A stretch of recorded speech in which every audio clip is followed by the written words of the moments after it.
بسم الله الرحمن الرحيم الحمد لله رب العالمين والصلاة والسلام على سيد الأنبياء والمرسلين أبي القاسم محمد اللهم صل على محمد وآل محمد وعلى أهل بيته الطيبين الطاهرين لا سيما بقية الله في الأرضين. Assalamu alaikum. Inshallah, today we will be in the second talk of our series. Just a quick review through what we went through last time. I want to thank those who send me their writing. It's really good, and I do encourage the others to write if they want to be involved in this, because that's the best way of knowing how much this sinked in. So we started with who recommended the 50 words. The 50 words is Ayat al-Kursi, and so the Prophet ﷺ says that this is the best thing in Quran. The best thing in Quran, Surah Al-Baqarah, and the best thing in Surah Al-Baqarah is Ayat al-Kursi, and there are 50 words. In each word there will be a 50 blessing. And we started with Allahu la ilaha illahu, Allah, there is no God but He.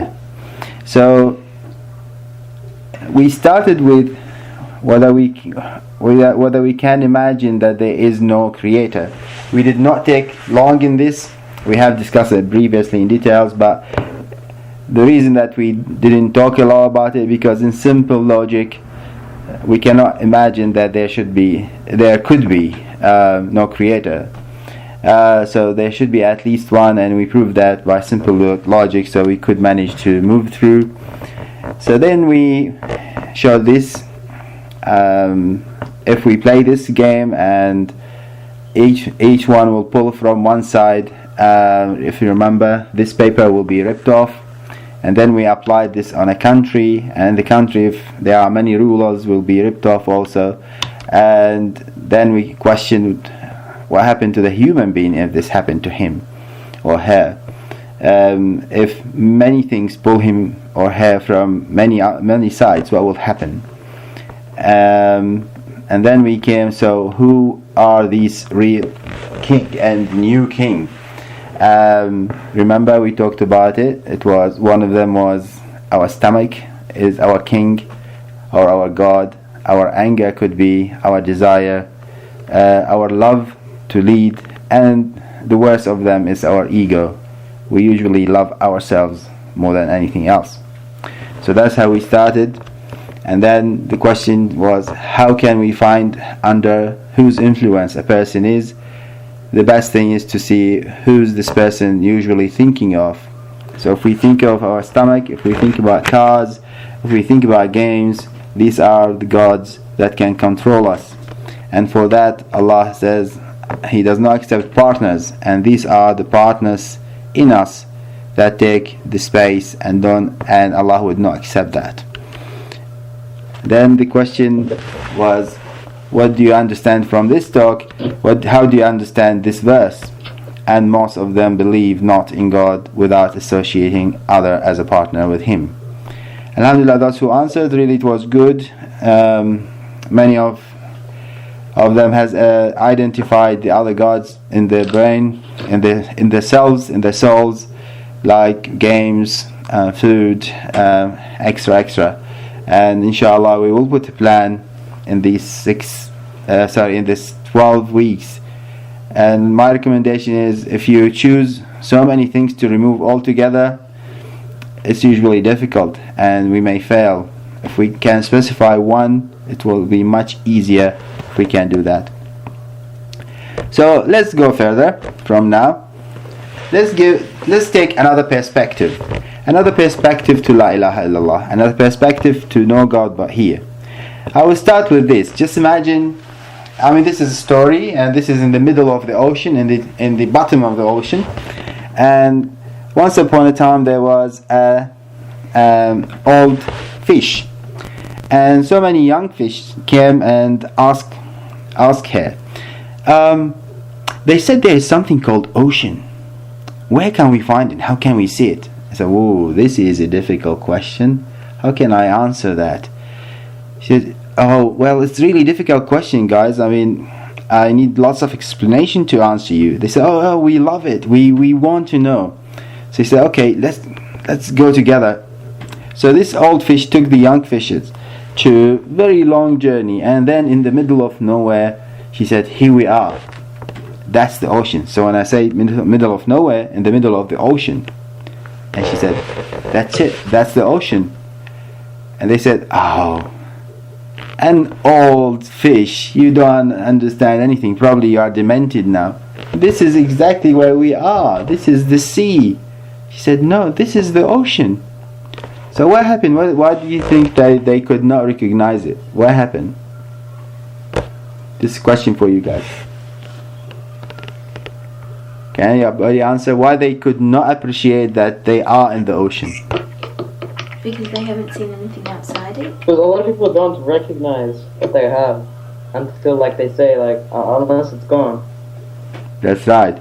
So because we are so familiar with it, exactly. So this is very nice answer from Zayn, because he said we don't sometimes recognize until it's gone.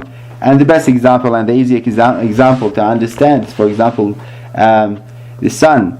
If we are in a place and the sun does not set at all, there's no sunset, it's always there. We take it for granted that a light should be there, but once we have light and night, we appreciate that there is a sun. And that's exactly what happened with them. So they could not appreciate the presence of water around them because they're always in water. Keep this in mind, we will progress inshallah. So what we talked about La ilaha illallah, we said Allah Almighty, He is the one who should be our God, who who actually be the leader for us and guide us to the right thing. But we do associate other gods like myself, I, or my money, or my games, or food. All these take the room and doesn't leave much room for Allah subhanahu wa ta'ala in our mind. So this is what we discussed last time, and this to know Him inside us. And this is the Wahid. So do we have one God or many? But we want to expand that. We want to expand that to go to know Him Almighty everywhere. So I'm taking you today from inside to outside. How can I understand His presence everywhere? And there's a difference between the two, if you can appreciate that. There's a difference. When I talk about Him as one inside me, I'm talking about Him compared to all the other things that I put before Him. But the reality of Almighty, although we cannot understand all the reality, this gone. Click. Yeah. Sorry. No, it's behind. So what happened here? I actually have no clue. Minimize it. Alright. So the difference here is between understanding or our relation to God inside us and the reality of God, which is everywhere. So that's what we call the first one. We call it the numerical oneness, and the second one is the Ahad, is the only one, the encompassing one. There is difference between these two. And let's talk now about the second aspect and perspective, or the presence of God. I want to give you this example. Just imagine you have this box. This box is sort of involving the whole screen. If I put one box in it, right? This is one, right? Is there a possibility for another one to be put in? Mm-hmm. Yes, there is. So actually it's not an impossibility to have another one, but there is one. So another one is possible. But if I put a box which fills the whole space, is there a possibility for another one? No. So that's the reality. A partner to Allah is not a reality. It does not exist. There is no space or time or capacity for another one, because Allah everywhere. If we understand this, it's just a different perspective to how we live with God, inshallah. Because He is everywhere, because He's encompassing. And there is no partner, because there is really no place for a partner. But when we talk about the one God inside us, that's what we try to or we sometimes get deceived and put somebody instead of him, but the reality is only him. So Allah is the only one, the encompassing one, and He's everywhere. Now you may ask, how does that understanding help me? Let me take you through a very short journey, not very long. The most important thing, it will change my understanding to Quran. In what way? Allah says in Surah Al-Hadid, Huwa al-awwalu wal-akhir. He is the first and the last. And wal-zahiru wal-batin. And the manifest and the hidden. And He has knowledge of all things. Do I have mistakes? No. Okay. Right. Sibawai is correcting. Oh, it's good. Excellent. And in another verse He said, we verily created man, and we know what his soul whispers to him. That's very close, isn't it? We are talking even beyond our body. And we are nearer to him than his jugular vein. Do you all know the jugular vein? Right, so it's really close. So He's closer than this inside us. So what does that mean? Let's start with the awwal wal akhir, the first and the last. I'll give you this example. Some of you have already seen this before. Just imagine you have this cup, and you are going to fill it half with water, and then lock it closely, and lock it strongly, so nothing will escape. And you have this very good device that you can put in and evacuate. So there is a vacuum, there is nothing inside the cup at all, nothing. Has the cup disappeared? No. No, it still exists, right? Yeah. So even if there is nothing inside it, there is a cup. I will take this example to a bigger one. If you imagine there is something really big, very big, and I have the ability to empty it, and then I filled it, and then I empty it again. Has that thing disappeared? No. I want you to imagine this rather than just looking at the computer. Imagine that the place we are in, we all dead, we are all empty. What's this voice? Can you guys mute? I think what happened is I'm hearing my voice returning back to me. If you don't mind, mute if you are not talking. Thank you. No, somebody hasn't muted. Anyway, right. So if everything empty, has the space gone? Is there any time where there is nothing in a way of even the emptiness is not there? Do you think there is such a time? I need your answers. What?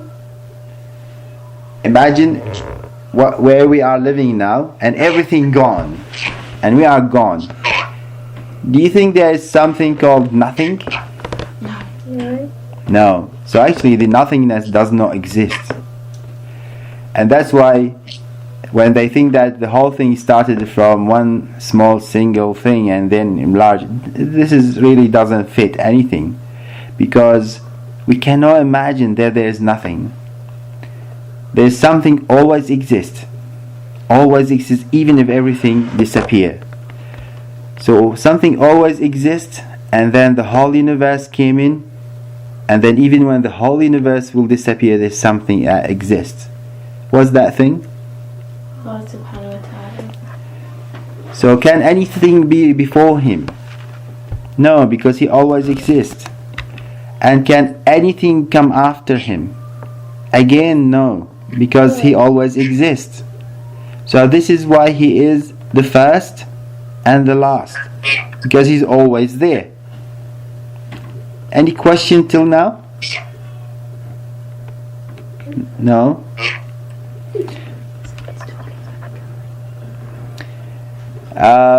Let's go to the next step now. وَالظَّاهِرُ وَالْبَاطِنُ, the manifest and the hidden. How can something be manifest and hidden in the same time? let's ask this: why can't we see Allah subhanahu wa ta'ala? I'll give you an example. Now, can you see anything on the screen? No. No, it went black, right? I'll give you this. So if this person was presenting something, so what he's using the data projector. The data projector usually use some light, right? The light goes there, and that's what happened.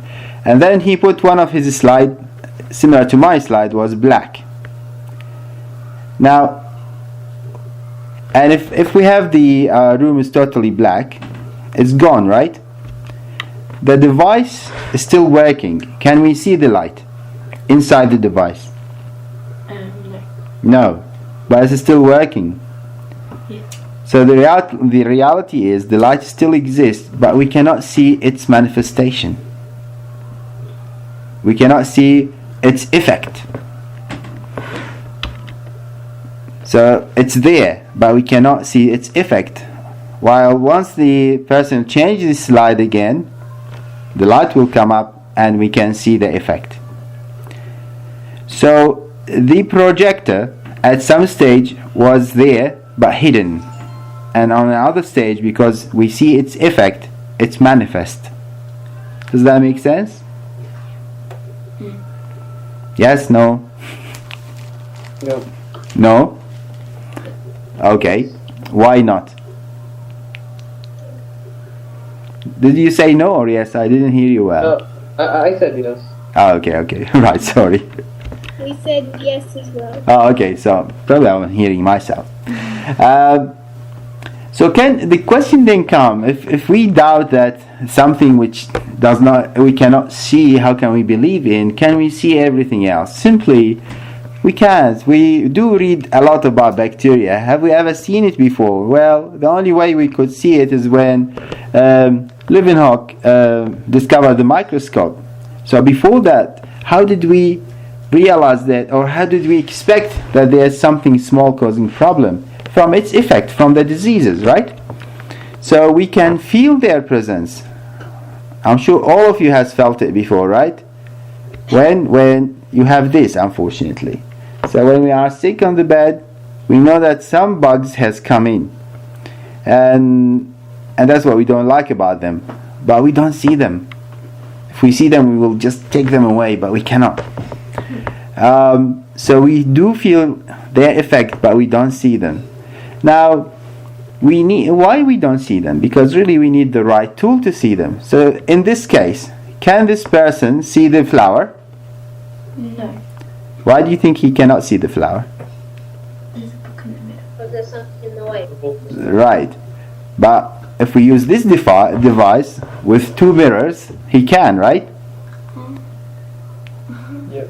So if we use the right device, we can see. Unfortunately, we do not have that device to see God. He's beyond our limitation. But we can see His effect. And His effect all around us. Now, can we feel their presence? So, for example, you see the light, the cars, the rockets, or all these things. When you see them, what comes to your mind? Somebody has done it, right? So those guys have been working very hard to bring this to life. Doesn't it come to your mind that somebody who's clever and made it?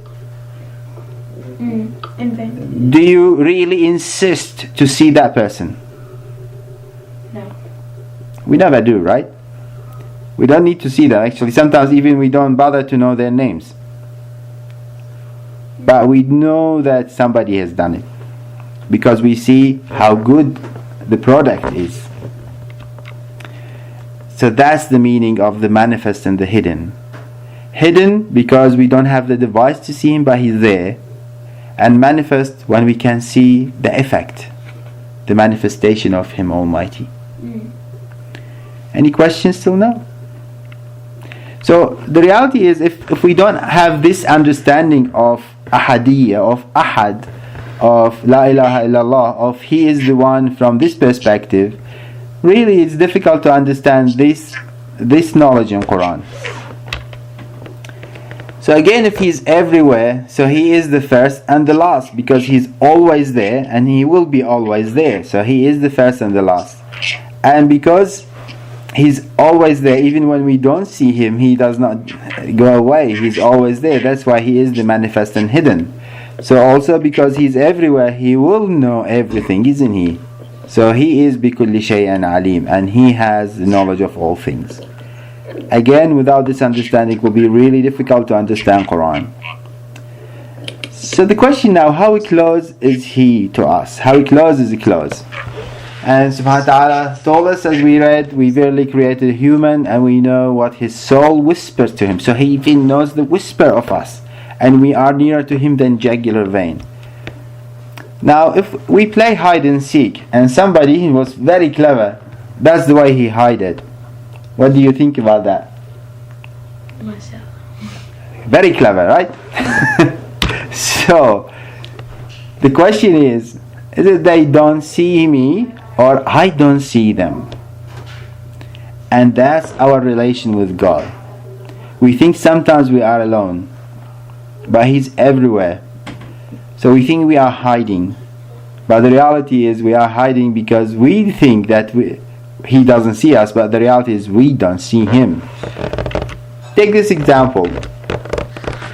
What is she doing? Eating cake. She's not eating cake alone, she's stealing the cake. I say not hers. She's trying to take others. Now just imagine if she entered the room, she saw the cake and she decided not to take it, and suddenly this young chap came in. Would she feel shy of doing it?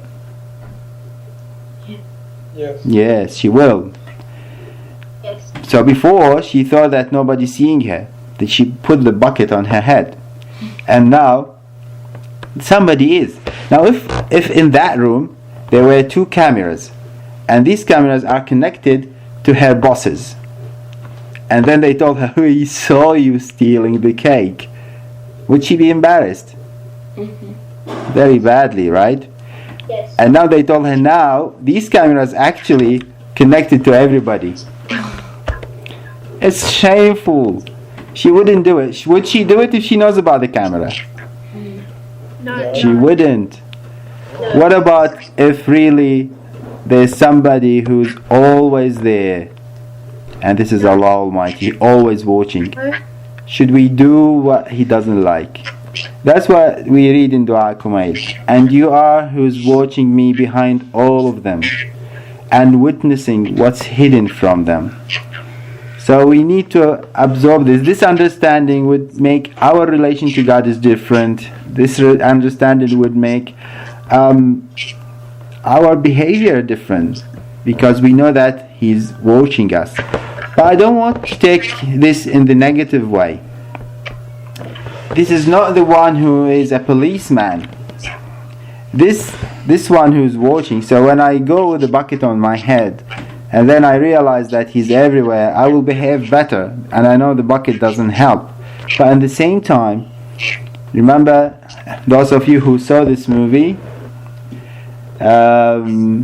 it's the life of Pi. When Pi, if you imagine your situation in there, alone in the sea, with a tiger around you, and this is really our life. We have many tigers around us. We are alone in the sea in a way. The only one is the carer.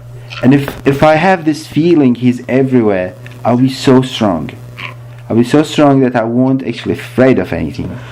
So if we imagine Him that He is not a policeman or a judge, but I do fear Him because I love Him, because I am shy of that who I love can see me in doing something that is not good or He doesn't like.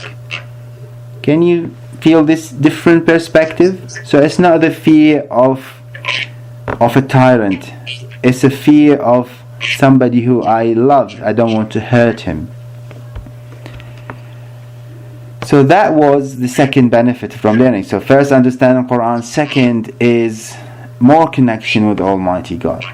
And then last but not the least, the question is, I cannot see him because I don't have the device, but I can feel his presence. I can see and sense his effect. I have this feeling he's all around me. How does that help? Think about it. That's how it feels. If I feel that Allah is everywhere, in the whole universe, everywhere, He is in the farm, He is in the falls, in the cave, in the forest, in the city, in my school, everywhere. It will make my life much nicer and much better because I know I'm supported in wherever I go. And that feeling should be different than this. So for example, if I see the car, the movie, the cake, I will know that somebody who's good and say, whoa, mashallah, he was really good to do that. But I need my relation with God to be different in a way. Example, for this young man, you know that he has a good teacher. He does remember him when he remember where he taught him. But if he had everybody around him tell him that he taught me, he will remember him everywhere. We will need to try to work to reach to that relation with God that we can see Him in everywhere. Even when I see you, you are creatures of Allah Almighty. I do remember Him. I mean, not I, but in general, that's what we need to work on, inshallah.